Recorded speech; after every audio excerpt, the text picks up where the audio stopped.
কিছু মোহনবাগান সমর্থক যারা মলিনাকে গালাগালি করছেন, আবার কিছু মোহনবাগান সমর্থক তারা মোহনবাগান ম্যানেজমেন্ট বিনয় চোপড়া যারা দল গঠন করেছে তাদেরকে গালাগালি করছেন।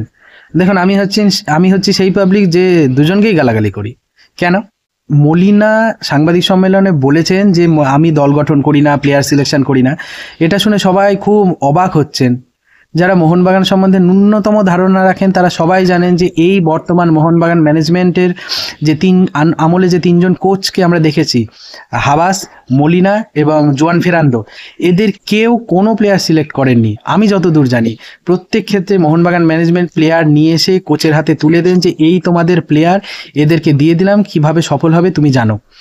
কোচিংয়ের ব্যাপারে মোহনবাগান ম্যানেজমেন্ট হস্তক্ষেপ করেন না, সেটা স্পষ্ট করে বলা যেতে পারে। এটা একটা ভালো গুণ। মানে ব্যাপারটা কীরকম, দুরকম ভাবে হতে পারে। এক হচ্ছে রাঁধুনি বলে দেন যে আমি এই রান্না করব, সেই মতো সবজি নিয়ে এসো। আবার এরকম হয় যে যিনি সবজি কিনতে গেছেন তিনি সবজি কিনে নিয়ে এসে রাঁধুনিকে দিয়ে বলেন এই সবজি কিনে নিয়ে এসেছি, তুমি কিভাবে রান্না করবে, কি রান্না করবে, কিভাবে মানুষকে খুশি করবে, সেটা তোমার ব্যাপার। তো দুরকম। তো মোহনবাগান ম্যানেজমেন্ট হচ্ছে সেকেন্ডটা। কিন্তু তবুও মলিনা গাল খাচ্ছে কেন? মলিনা গাল খাচ্ছে হচ্ছে যে আননেসেসারি ন্যাকামি করার জন্য। ডেম্পো ম্যাচে 8টা প্লেয়ারকে রেস্ট দেওয়ার কোনো দরকার ছিল না। ইস্ট বেঙ্গল ম্যাচে রবসান রবিনো যতই আনফিট হোক, আমি আগের ভিডিওতেও বলেছিলাম, অ্যাটাকিং মিডফিল্ডারের জায়গায় সাহালকে দিয়ে এই ম্যাচ খেলালে আমরা কোনোদিন ডার্বি জিততে পারবো না। মিডফিল্ডে ইস্ট বেঙ্গলের 3টে বিদেশি প্লেয়ার আছে ভাই, দুর্দান্ত 3টে বিদেশি প্লেয়ার আছে। তাদের খেলা আটকাতে গেলে মাঝখানে রবসান রবিনোকে দরকার। সাহাল আব্দুল সামাদ ভালো প্লেয়ার, কিন্তু তিনি পারবেন না। তাকে অ্যাটাকিং মিডফিল্ডার হিসেবে খেলালে তিনি গোল করার বল পাস করতে পারবেন না, এই ম্যাচ অন্তত পারবেন না। তবু মলিনা এই কাজগুলোই করেছেন। আমি ফুটবল ক্রিটিক্স নই, ফুটবলের এফও বুঝি না, তার থেকে 10 গুণ বেশি বোঝেন মলিনা। কিন্তু একজন সমর্থক হিসেবে আমরা তো বুঝতে পারি, চোখের সামনে তো আমরা দেখতে পারি ফুটবলটা।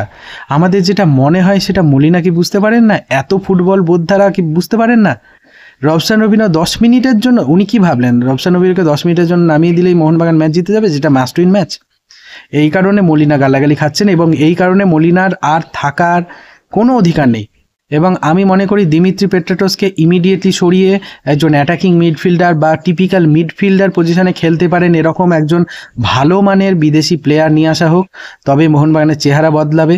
না হলে কোনোভাবেই মোহনবাগানের চেহারা বদলাবে না। রবসান রবিনোকে তো লেফট উইংয়েই খেলাবে, অ্যাটাকিং মিডফিল্ডারের জায়গায় উনি খেলতেও পারবেন না।